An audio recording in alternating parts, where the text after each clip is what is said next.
back or front porch, patio, whatever this is called.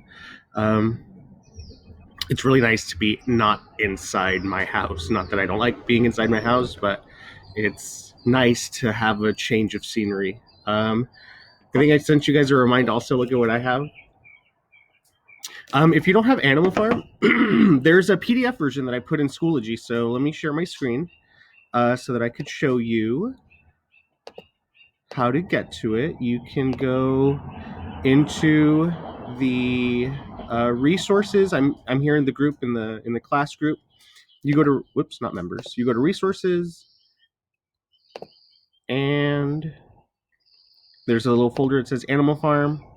Oh, I didn't put it in. So I'm going to do that right now before I forget. So I apologize for that, actually. I totally slipped my mind. I thought that I had put in Animal Farm. I think it's in my desktop, actually.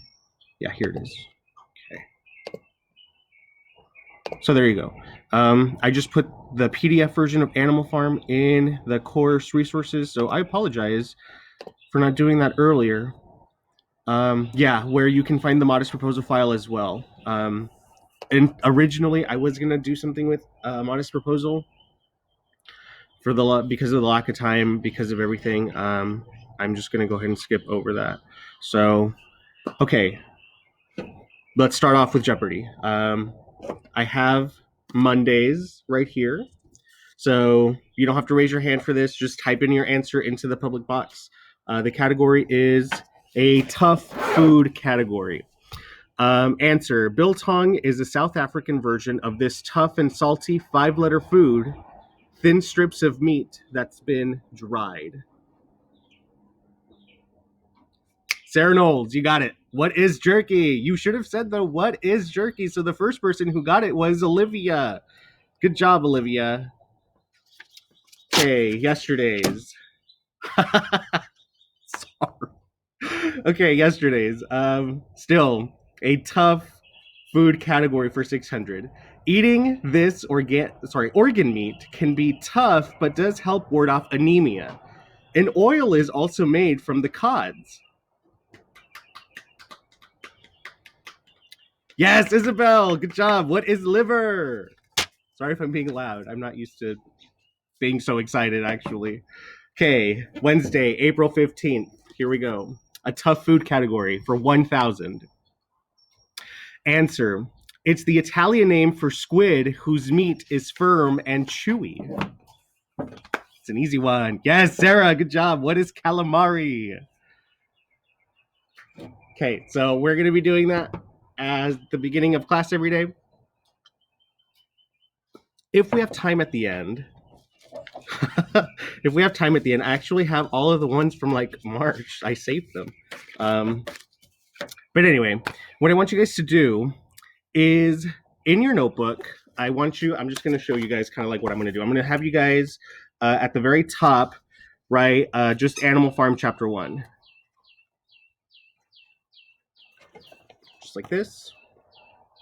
And you're going to, again, do the same thing at the very top. You're going to write the essential question. And for those of you who read, A Modest Proposal with us, it's still going to be the same essential question, and that is, how do we persuade? And I'm going to add to that and also say, why do we persuade? Just like that, at the very top. Okay. You can do a line underneath that if you want. I'm going to do that just because I like the way that it visually looks. And then about a quarter of the way into the page, I'm going to draw a vertical line like this. So pretty similar to the way that we used to do our notes. The question is, how do we persuade? How do we persuade, and why do we persuade? So it's a two-part essential question now. Is how do we persuade, and why do we persuade? So before I get started with any of that, I'm going to give you guys about a minute to get that written into your notebook. So again, at the very top, Animal Farm Chapter 1. Underneath that, essential questions. How do we persuade? Why do we persuade? In no particular order. They can go in either order, I'm sorry. On the left-hand side, I'm going to have you guys write our first question. And that is, what are some persuasive techniques? Yeah, how, why do we persuade? And then I'm going to say over here, and I'll type it into the chat box so you guys can see. What are some persuasive techniques? And I want you guys to have that as your first question over here. Sorry, right here. And you're going to answer that question in this provided area. And I want you to just think about how or what techniques some people might use to persuade somebody else in a friendly manner. So there are so many different ways that people can persuade. Number one, you might recall from A Modest Proposal, is by appealing to emotions, which would be the pathos appeal. Another way that a person might be able to persuade is by using the logical appeal, which would be logos. And then another way, the third way, would be through ethos. And ethos is the credibility appeal. Like, am I a credible source for discussing, whatever it is that I'm discussing? So on the right-hand side of that question, go ahead and just do a quick little refresher. Ethos, pathos, logos. Ethos, credibility. Pathos is emotional. And then finally, logos is logic. But there are additional ways that people can persuade as well. And the first one that I'm going to give you, and I'm going to write it over here, so I want you to write this in your notebook. Another technique is rhetorical questions. Oops, if I can spell questions correctly.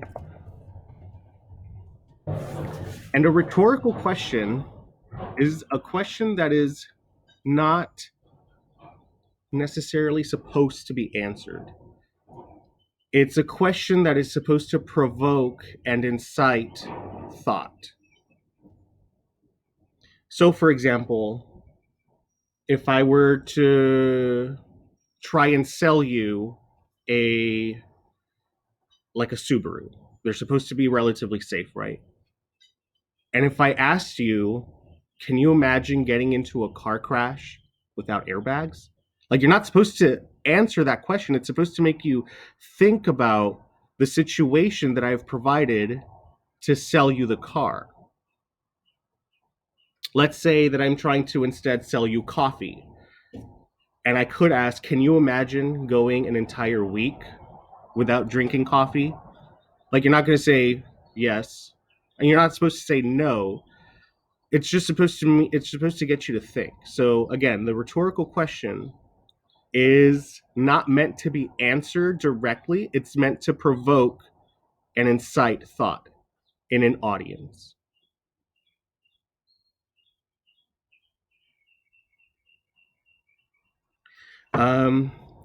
So if I can clarify a question with rhetorical questions, please let me know.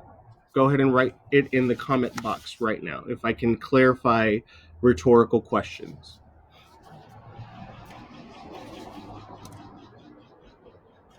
I got these birds.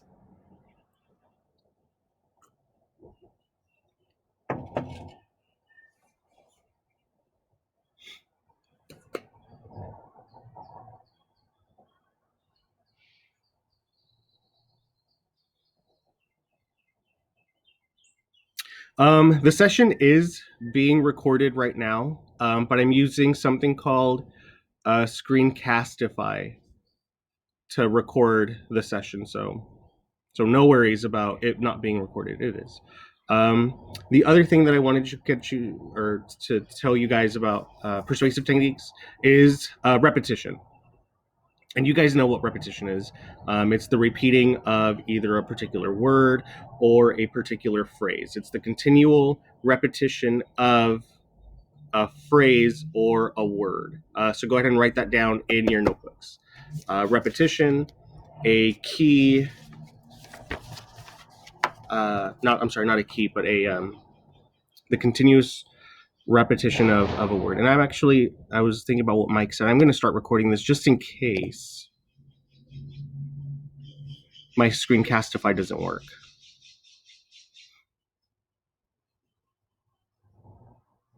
Okay. What I want to do next is I actually want to start reading, and we're going to read all of chapter 1 together. So it shouldn't take us very long. Excuse me. So if you don't have Animal Farm right in front of you, take a minute. I have my book right here with my little notes.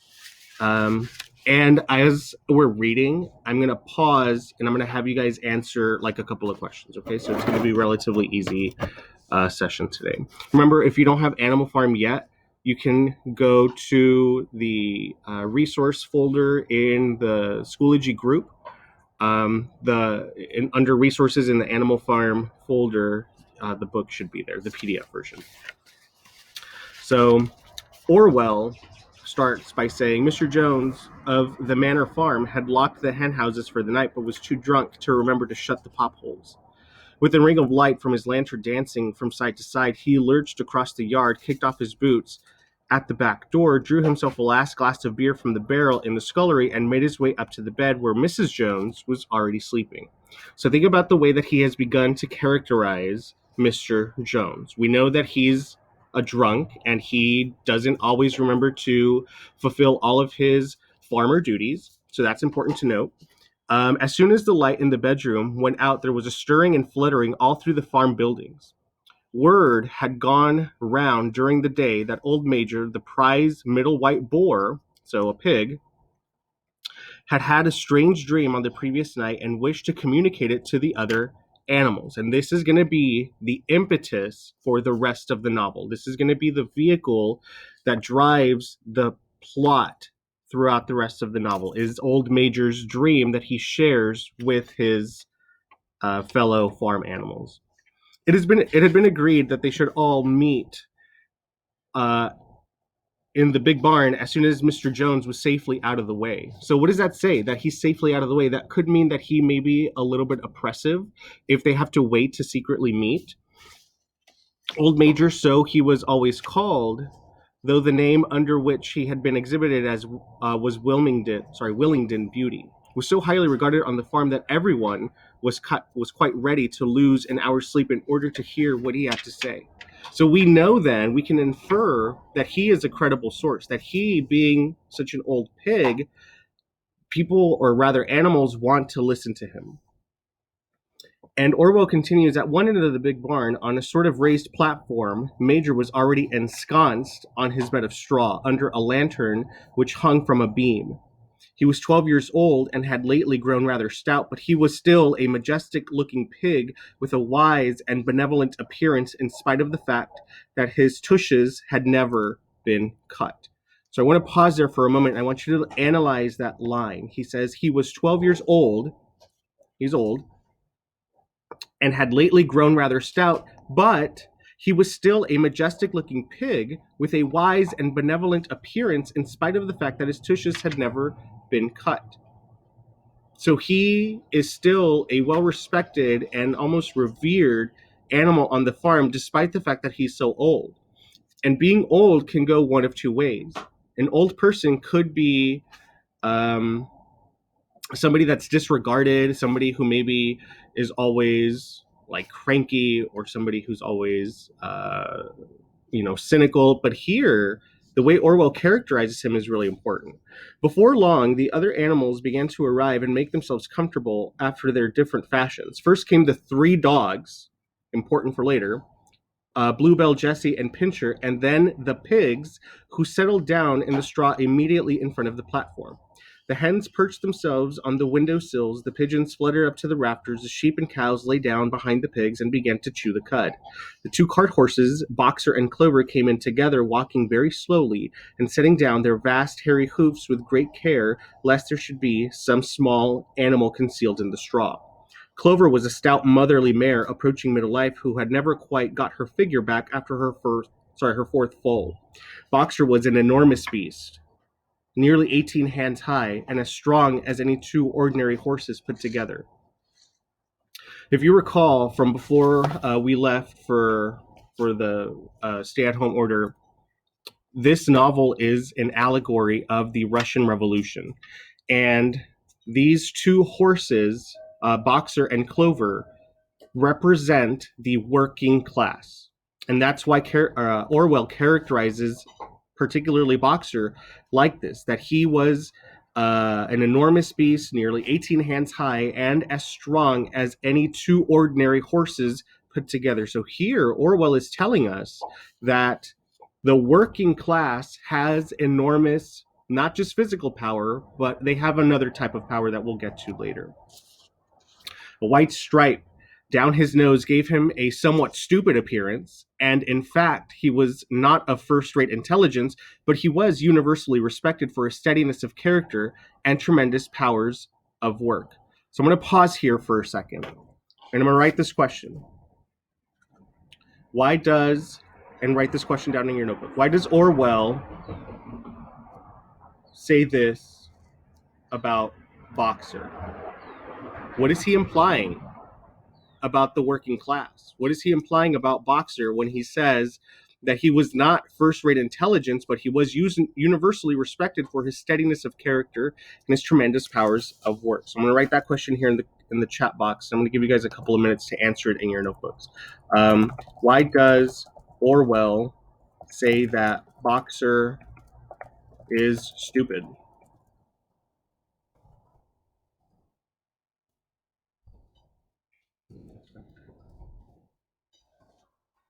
Take a couple of minutes and answer that in your notebooks really quickly. Why does Orwell characterize Boxer as stupid? What do you think that that's going to mean for the future of the novel? Additionally, if you wanted to chime in, please put your answers in the comment box as well into the public chat, so that we could see what you guys think.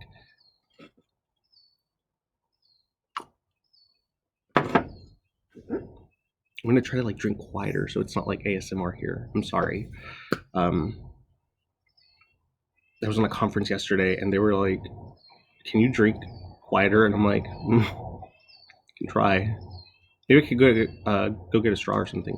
But anyway.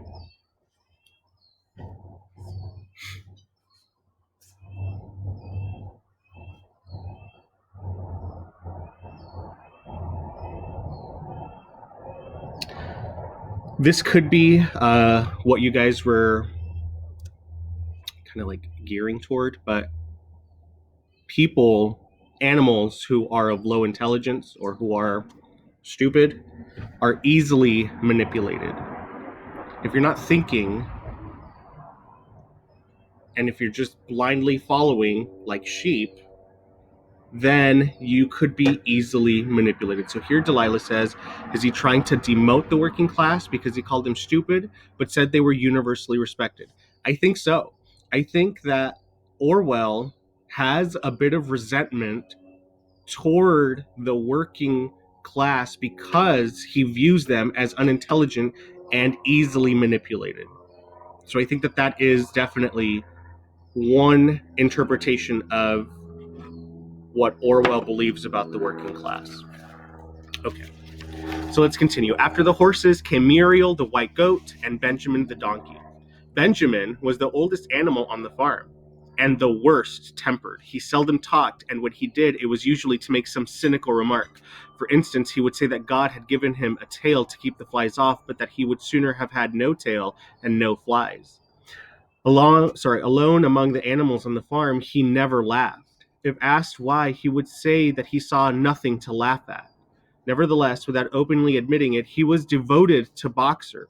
The two of them usually spent their Sundays together in the small paddock beyond the orchard, grazing side by side and never speaking. The two horses had just lain down when a brood of ducklings which had lost their mother filed into the barn, cheeping feebly and wandering from side to side to find some place where they could not be trodden on. Clover made a sort of wall around them with her great foreleg, and the ducklings nestled down inside it and promptly fell asleep. At the last moment, Molly, the foolish, pretty white mare, who drew Mr. Jones's trap, came mincing daintily in, chewing at a lump of sugar. She took a place near the front and began flirting her white mane, hoping to draw attention to the red ribbons it was plated with. Here, notice how Orwell is characterizing now this third horse as very pretty, as very indulgent. She's eating a lump of sugar and she's trying to show off her, not only her white mane, but also her ribbon. She represents vanity. She represents, yes, kind of like a nobility, like an upper level of society, particularly not just because of her appearance, but because of her behavior. Notice that she goes up to the very front. She's a horse. She's a rather large animal, so she might be blocking the view of some other smaller animals, but she doesn't probably care. She is probably used to being the center of attention, particularly because of what Orwell says there about her and Mr. Jones, and that's that she fell to Mr. Jones's trap, and we'll know what that trap is later. Finally, last of all came the cat, who looked round as usual for the warmest place, and finally squeezed herself in between Boxer and Clover. There she purred contentedly throughout Major's speech without listening to a word of what he was saying. All the animals were now present except Moses, the tame raven, who slept on a perch behind the back door. When Major saw that they had all made themselves comfortable and were waiting attentively, he cleared his throat and began. Before we get to Old Major's speech, I want you to tell me, and I'll write this question in here, what is usual or unusual about the way that Orwell introduces his farm animals? What I mean by that is, why do you think he spends the first half of this chapter introducing the animals the way that he does? So, again, write the question over here on this side, answer it over here. What is usual or unusual about the way that he introduces his farm animals, and what is the effect that this has on the novel at the beginning?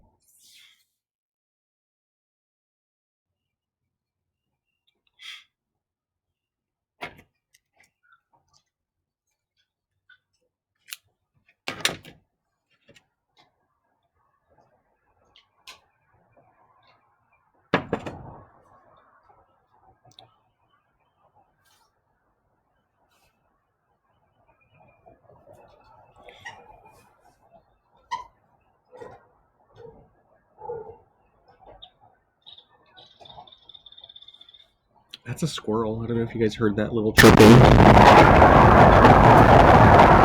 Okay, so I have one. He introduces the animals as humans, which personifies them. I don't know if he necessarily introduces them as humans, because this novel is an allegory. These animals, except for one, is going to continue to have their animal qualities. Another one is that by giving the animals personalities and weaknesses, he symbolizes the classes during the Russian Revolution. Good. So that is one interpretation.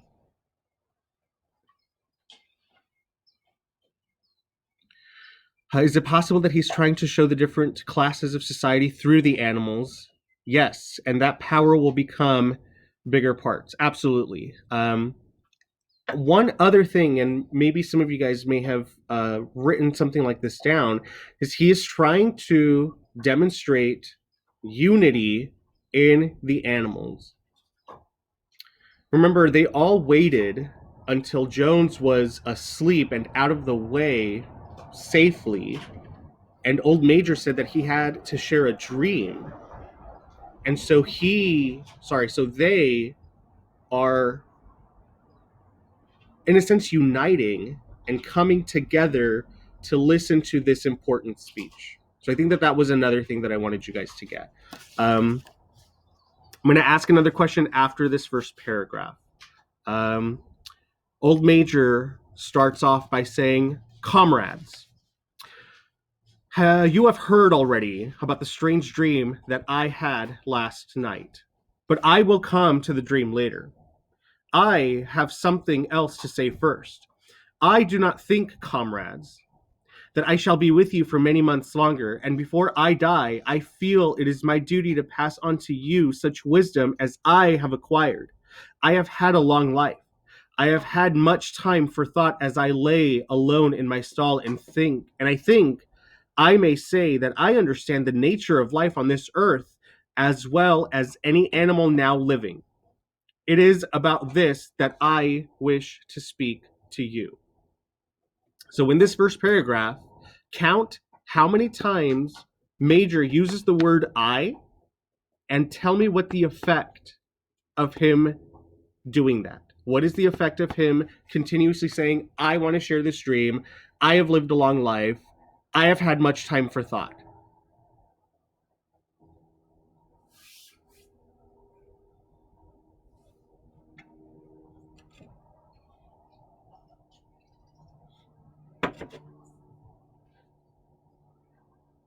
This is absolutely ethos. This is a prime example of a speaker using the ethos appeal, establishing his credibility.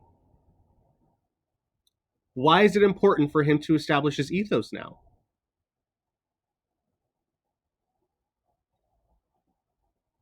So in your notebook, say that he's establishing his ethos credibility. Why? Why would he need to do that?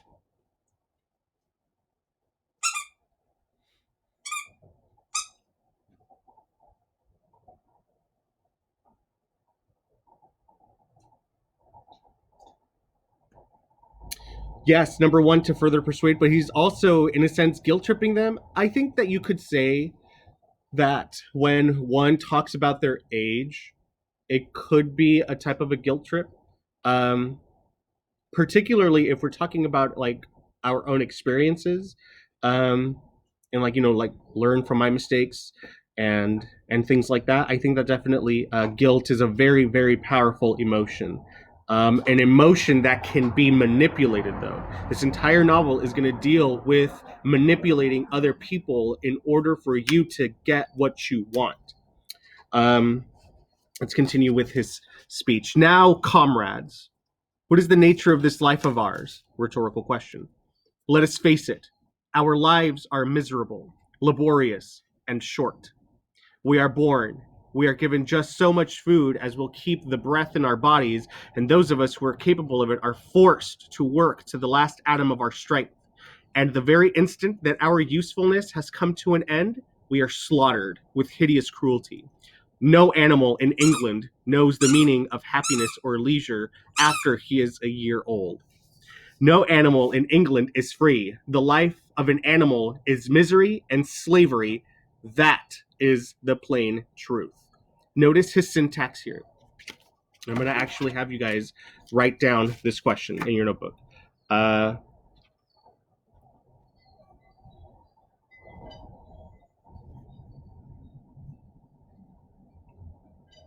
What is significant of his syntax? He didn't. He Orwell is not haphazardly writing this speech. So he here, and in your notebook, I want you to tell me this, uses a colon twice at the beginning of the paragraph after his rhetorical question. He goes, "Let us face it. Our lives are miserable, laborious, and short." And it's very, very terse. What is the significance and what is the effect of the syntax in this paragraph? Go ahead, take about a minute, and in your notebooks, tell me what is the significance of his syntax? What is the effect of the syntax, of his sentence structure? And I'm going to try to read it again, actually. And those of us who are capable of it are forced to work to the last atom of our strength, semicolon. And the very instant that our usefulness has come to an end, we are slaughtered with hideous cruelty. No animal in England knows the meaning of happiness or leisure after he is a year old. No animal in England is free. The life of an animal is misery and slavery. That is the plain truth. And he uses repetition also in this part with comrade and with the word no animal in those last 3 lines there. So take another minute and write down the effect that the syntax has on his speech.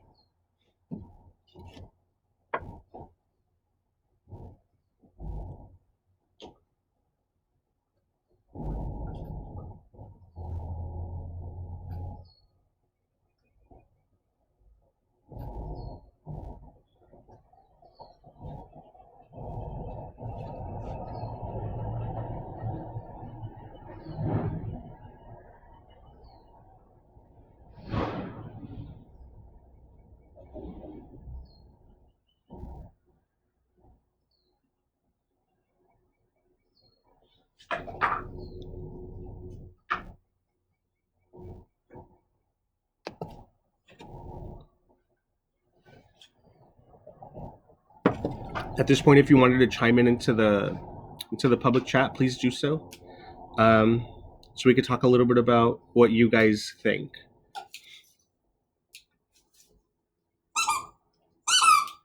Yeah, definitely that he is emphasizing his focal point, his introductory idea that no animal has happiness or freedom.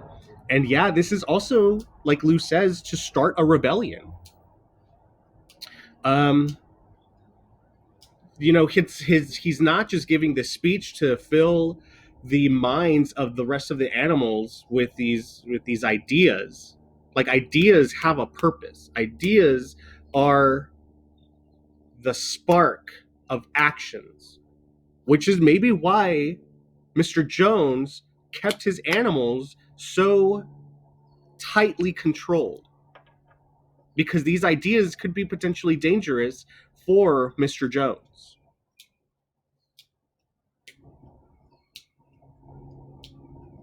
I would say that he himself is probably angry, especially because of what he just said. He just said that the life of an animal is, what did he say, misery and slavery. That is the plain truth. So that is a very, very loaded claim that he makes. And I would say that he is angry. And historically speaking, Old Major here is meant to represent not like a particular social class. Old Major specifically represents Karl Marx, the historical philosopher Karl Marx. Let me see. This is kind of showing the way how the revolution started in the first place. With his syntax, a lot of authorities also use this to demonstrate confidence and passion. He believes and is passionate, prompting others to join too. Yes, absolutely. Imagine if he started his speech and he was just like, hey guys, so I kind of feel like the life of an animal is like maybe like slavery and like misery too. What do you think? Like, you don't have the same punch as what he says in at the beginning of his speech. And then he continues, but is this simply part of the order of nature? Is it because this land of ours is so poor that it cannot afford a decent life to those who dwell upon it? No, comrades. 1,000 times no. The soil of England is fertile. Its climate is good. It is capable of affording food in abundance to an enormously greater number of animals than now inhabit it. This single farm of ours would support 12 horses, 20 cows, hundreds of sheep, and all of them living in a comfort and a dignity that are now almost beyond our imaginings. Why then do we continue in this miserable condition? Because nearly the whole of our produce, of our labor, is stolen from us by human beings. There, comrades, is the answer to all our problems. It is summed up in a single word: man. Man is the only real enemy we have. Remove man from the scene, and the root cause of hunger and overwork is abolished forever. Man is the only creature that consumes without producing. He does not give milk. He does not lay eggs. He is too weak to pull the plow. He cannot run fast enough to catch rabbits. Yet he is Lord of all the animals. He sets them to work. He gives back to them the bare minimum that will prevent them from starving, and the rest he keeps for himself. Our labor tills the soil, our dung fertilizes it, and yet there is not one of us that owns more than his bare skin. You cows that I see before me, how many thousands of gallons of milk have you given during this last year? And what has happened to that milk, which should have been breeding up sturdy calves? Every drop of it has gone down the throats of our enemies. And you hens, how many eggs have you laid in this last year, and how many of those eggs ever hatched into chickens? The rest have all gone to market to bring in money for Jones and his men. And you, Clover, where are those 4 foals you bore who should have been the support and pleasure of your old age? Each was sold at a year old. You will never see one of them again. In return for your 4 confinements and all your labor in the fields, what have you ever had except your bare rations and a stall? I want to pause here for a second. What is... Now let's talk about the effect of those pronouns. Because Major says so many times he, referring to mankind, referring to humans, but he also uses the pronoun our. So what effect does that have? That he versus our.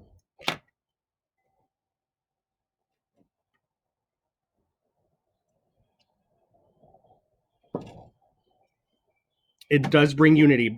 Specifically for what? Why does he need unity here?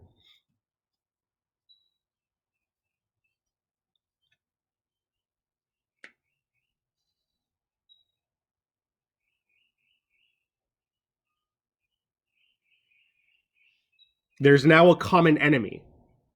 Yes, excellent. There is now a common enemy. The animals have seen that they have had all of these different problems, whether it's that they don't have enough food, or that they're overworked, or they don't have shelter, or they don't have time for leisure activities. And instead of saying, well, it's because of this, it's because of that, it's because of this, they have now united against one single enemy. And that enemy, for them specifically, like Lou says, it's not necessarily just man, it's Mr. Jones. And Mr. Jones is a symbol for all of mankind.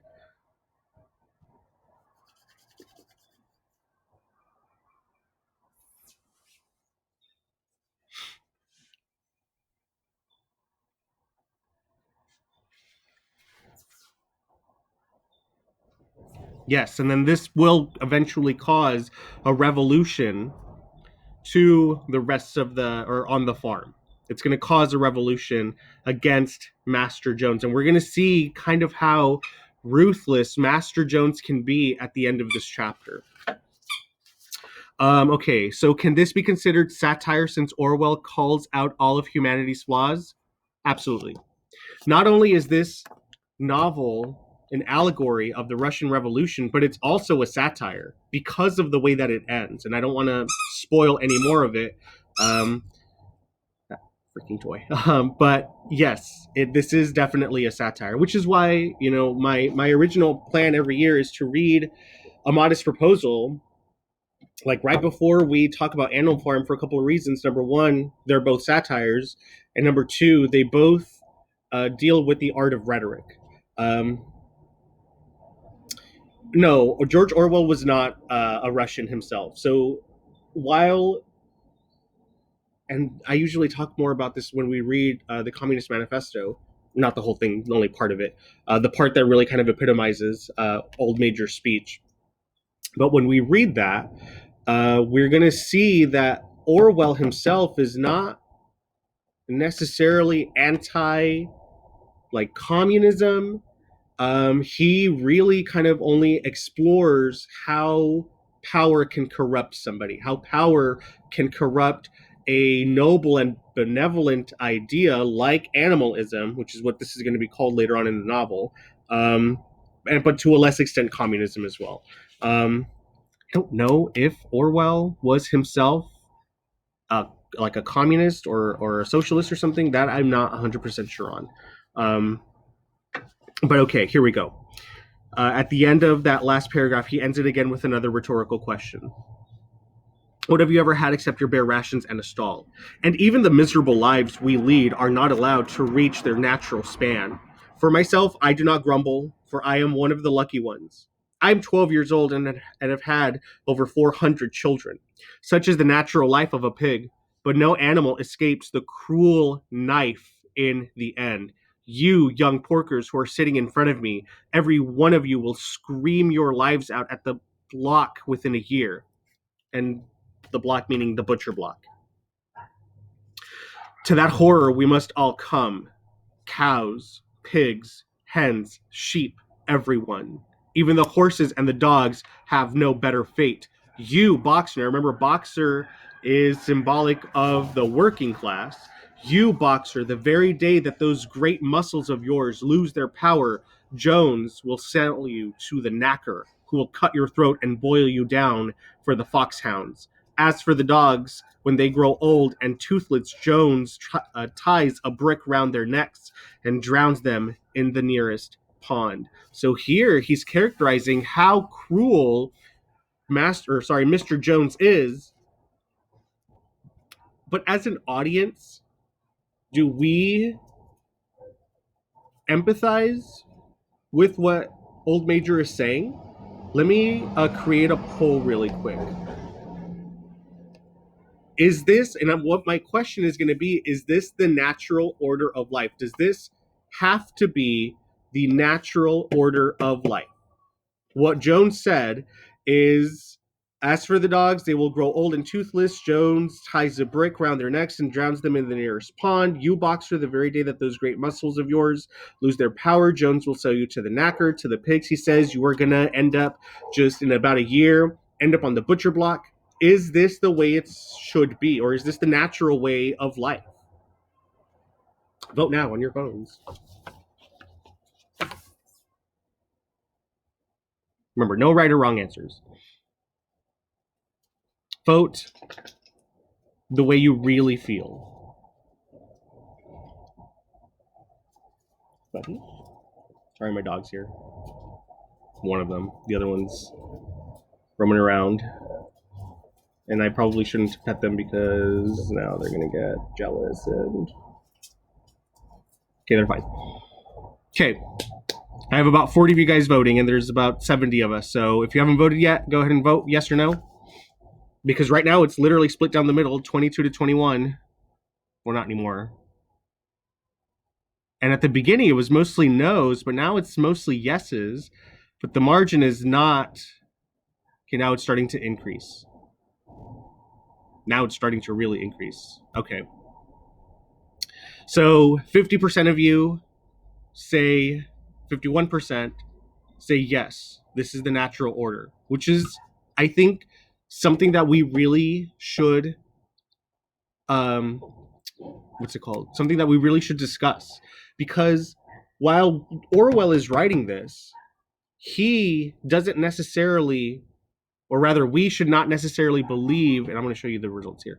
We should not necessarily believe everything that he says verbatim. Okay.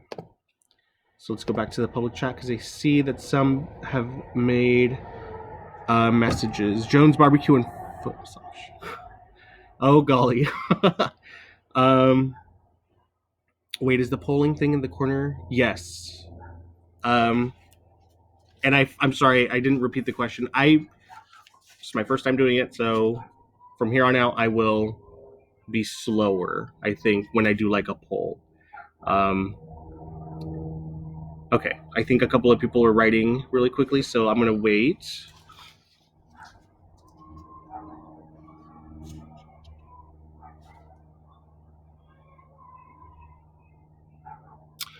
His purpose is to manipulate.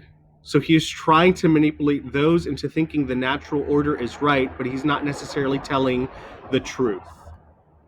That is a good that's a good point, because while he's pointing out all of the horrible things that man, Mr. Jones, do to the animals,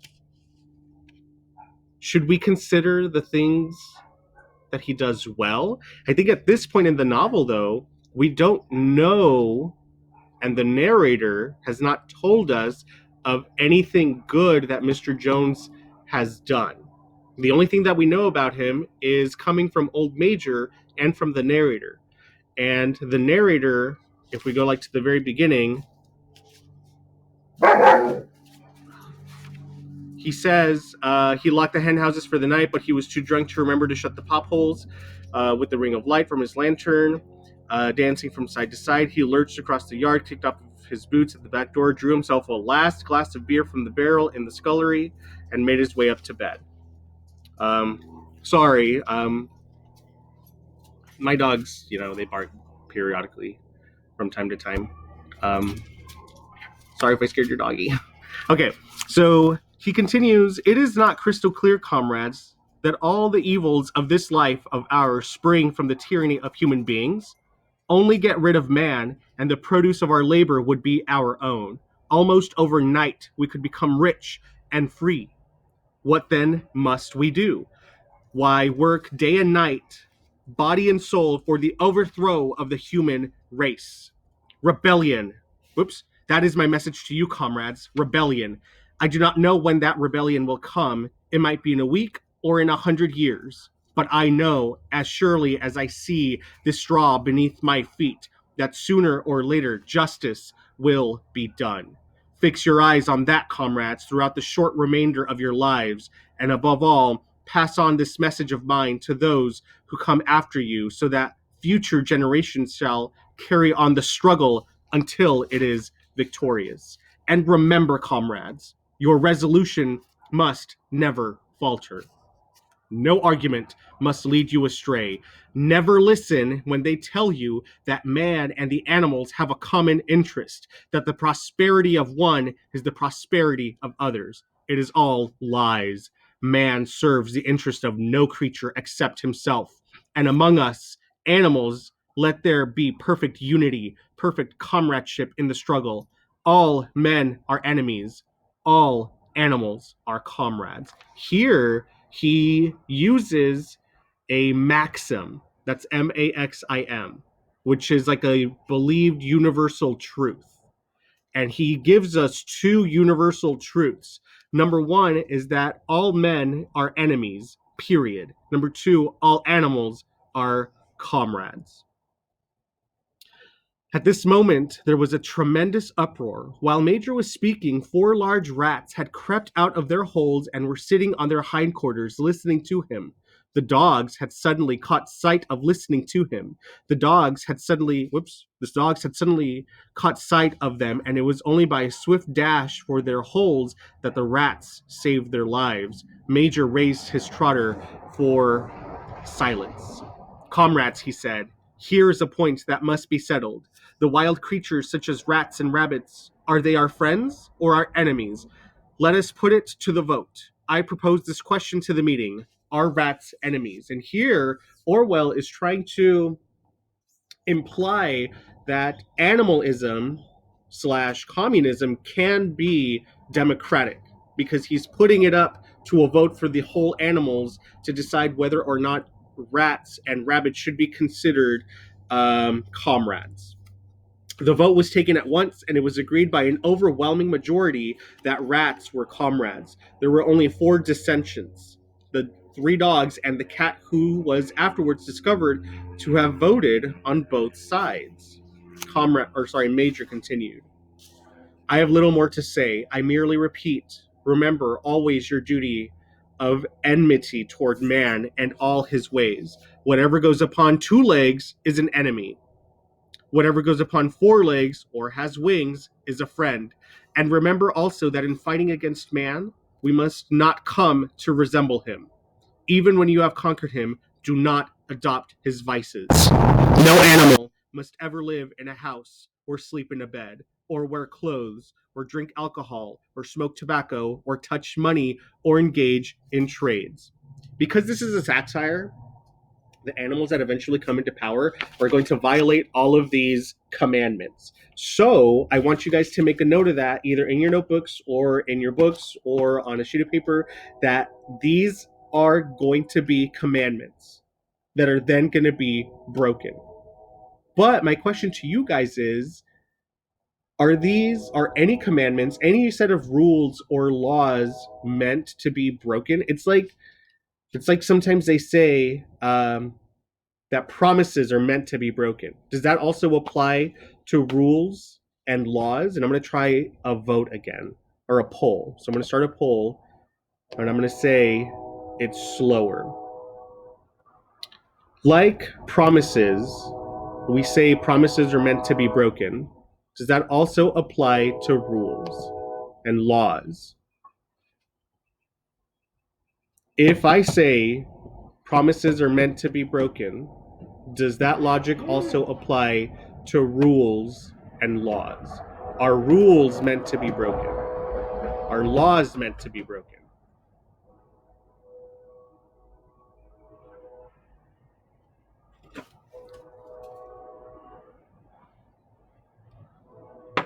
No.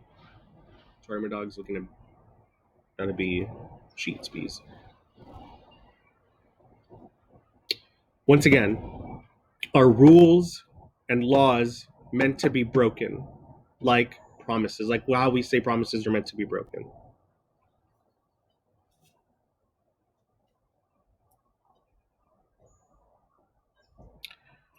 Here are your results in 5, 4, 3, 2,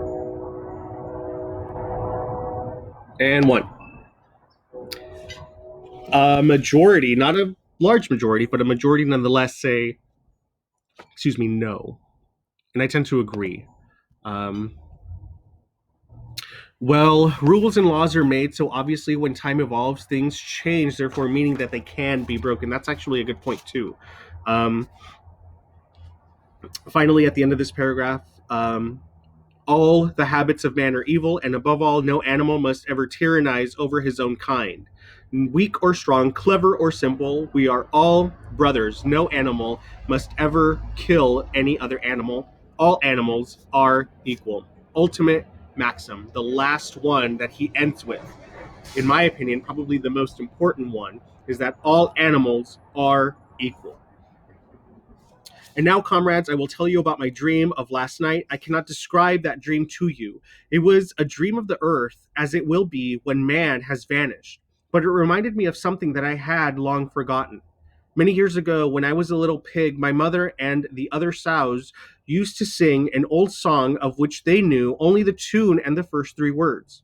I had known that tune in my infancy, but it had long since passed out of my mind. Last night, however, it came back to me in my dream. And what is more, the words of the song also came back. Words, I am certain, which were sung by the animals of long ago and have been lost to memory for generations. I will sing you that song now, comrades. I am old and my voice is hoarse. But when I have taught you that tune, you can sing it better for yourselves. It is called Beasts of England. Old Major cleared his throat and began to sing. As he said, his voice was hoarse, but he sang well enough, and it was a stirring tune, something between Clementine and La Cucaracha. The words ran, Beasts of England, beasts of Ireland, beasts of every land and clime, hearken to my joyful tidings of that golden future time. Soon or late the day is coming, tyrant man shall be o'erthrown, and the fruitful fields of England shall be trod by beasts alone. Ring shall vanish from our noses, and the harness from our back. Bit and spurs shall rust forever. Cruel whips no more shall crack. Riches more than mind can picture, wheat and barley, oats and hay, clover beans and magle wurzels shall be ours upon that day. Bright will shine the fields of England, purer shall its waters be, sweeter yet shall blow its breezes on the day that sets us free. For that day we must all labor, though we die before it break. Cows and horses, geese and turkeys, all must toil for freedom's sake. Beasts of England, beasts of Ireland, beasts of every land and clime, hearken well and spread my tidings of that golden future time. The singing of this song threw the animals into the wildest excitement. Almost before Major had reached the end, they had begun singing it for themselves. Even the stupidest of them had already picked up the tune and a few of the words, and as for the clever ones, such as the pigs and dogs, they had the entire song by heart within a few minutes. So here again, considering that this is a satire, consider why Orwell calls the animals some of the stupidest ones, and that they were only able to memorize a few words here and there, but the pigs and the dogs were able to memorize it. Even though they're still animals, they were able to memorize it within a few minutes. After a few preliminary tries, the whole farm burst out into beasts of England in tremendous unison. The cows lowed it, the dogs whined it, the sheep bleated it, the horses whinnied it, the ducks quacked it. They were so delighted with the song that they sang it right through 5 times in succession, and might have continued singing it all night if they had not been interrupted. Unfortunately, the uproar awoke Mr. Jones, who sprang out of bed, making sure that there was a fox in the yard. He seized the gun, which always stood in a corner of his bedroom, and let fly a charge of number 6 shot into the darkness. The pellets buried themselves in the wall of the barn, and the meeting broke up hurriedly. Everyone fled to his own sleeping place. The birds jumped onto their perches, the animals settled down in the straw, and the whole farm was asleep in a moment. Last question for today, because our hour is almost over here. Last question is, what has kept the animals from rebelling in the past? So write that question down in your notebook. What has kept the animals from rebelling? There are a number of factors that we can infer, and I'll write it down in here. What has kept the animals from rebelling in the past? What can we infer? And why is this important to note?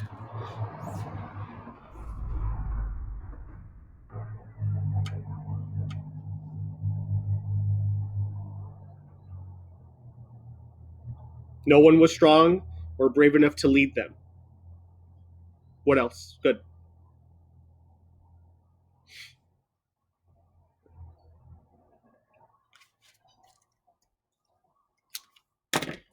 Fear.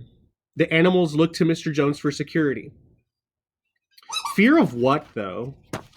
Like, when we say that they look to him for security, specifically what security do they look to him for?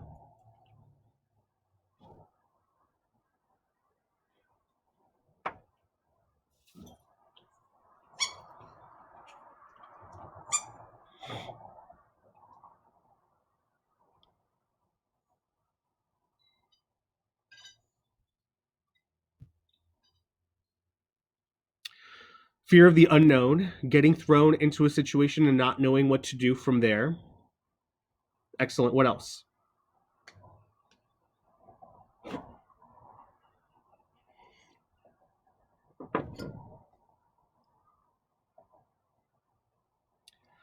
Yes, keep them safe from predators. But is Master Jones... Sorry, I don't know why I keep saying Master Jones. Is Mr. Jones not a predator himself? Yeah, if you guys have another class to get to, you're good to go. We're going to wrap up here shortly, so no hard feelings. Yes, they need Mr. Jones for protection. They need him for um, for food and for shelter. They serve him for his purpose, knowing that they are of use. Good, good. They also, though, probably have never rebelled because they are intimidated. Yeah, even if Mr. Jones treated them badly, they still need him. Oh, that's so slobbered. No.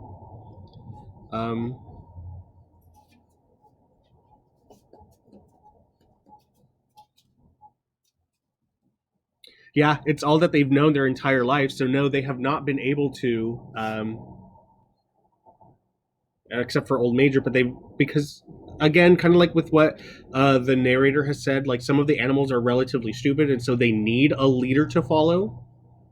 So it's what they've just known their entire lives.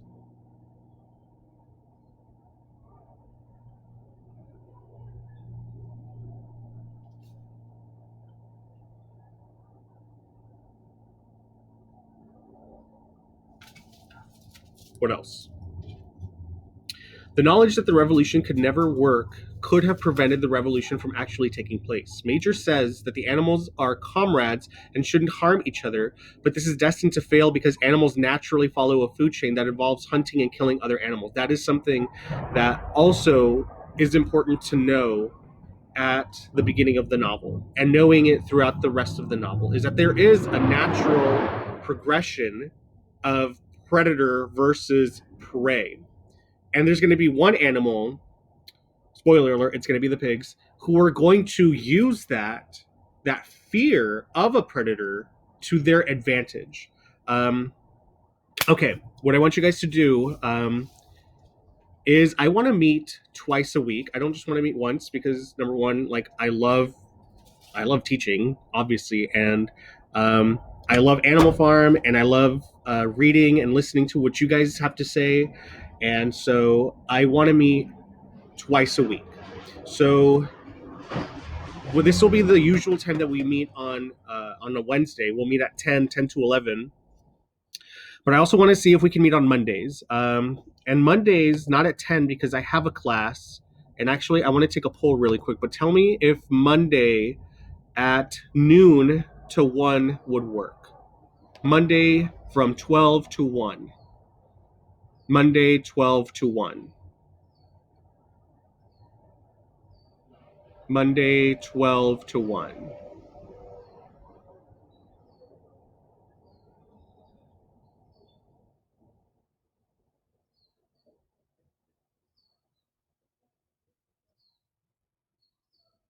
Okay. So it's about a 52 to 8 right now. 53 to 8.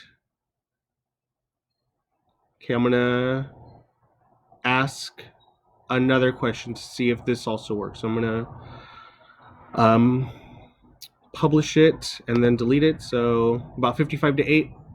What about Monday 1 to 2? What about Monday? Sorry, really quick, I lost it. Monday 1 to 2. Monday 1 to 2.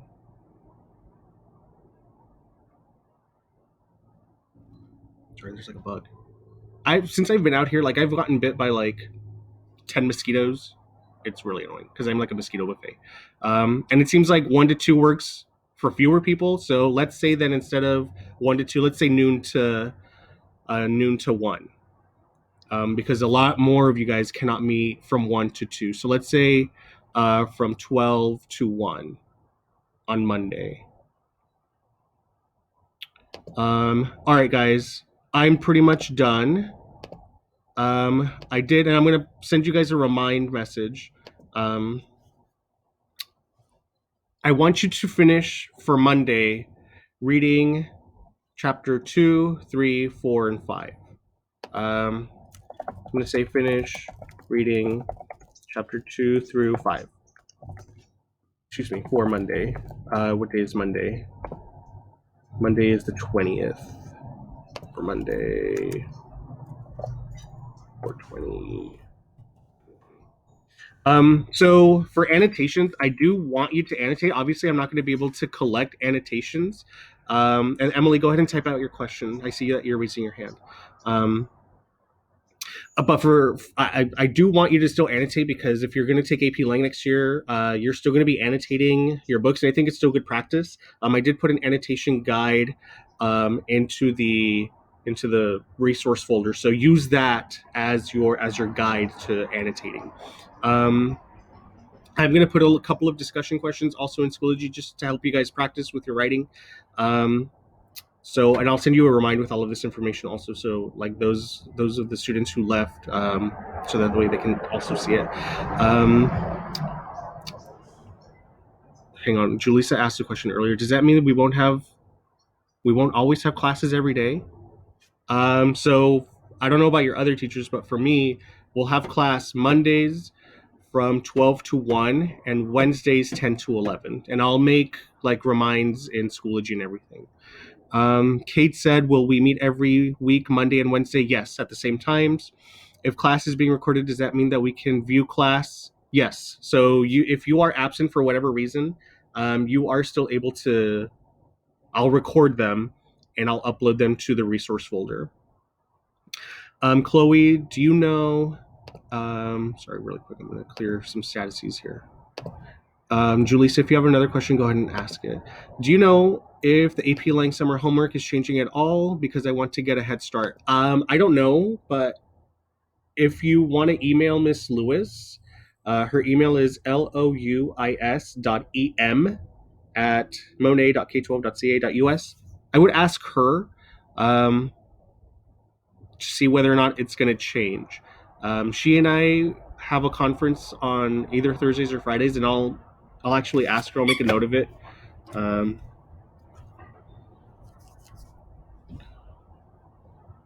Okay, is it correct that grades cannot be lowered, only raised? Yeah, that's correct. And yes, that goes for every class. Can I answer any other questions before I let you guys go? This was a lot of fun.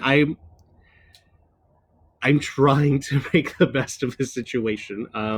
Obviously, meeting face to face in a classroom would be the ideal, but yes, considering or assuming Mr. Silva lets you, yes, you can raise your Euro grade. So I would ask him, because I do not speak for Mr. Silva or any other teacher except for myself. He posted an update for his class. He said you can make up some assignments. So there you go. Any other final questions?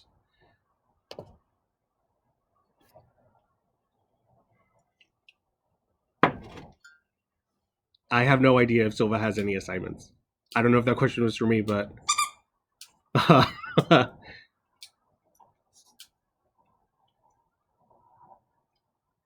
will literally rock climb the Grand Canyon? Oh, golly.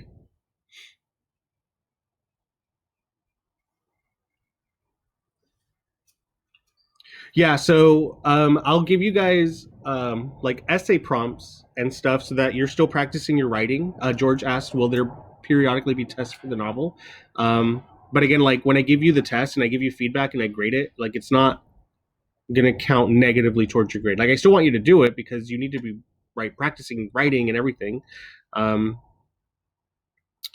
But you guys also have have your teachers told you about the update for like your AP exams?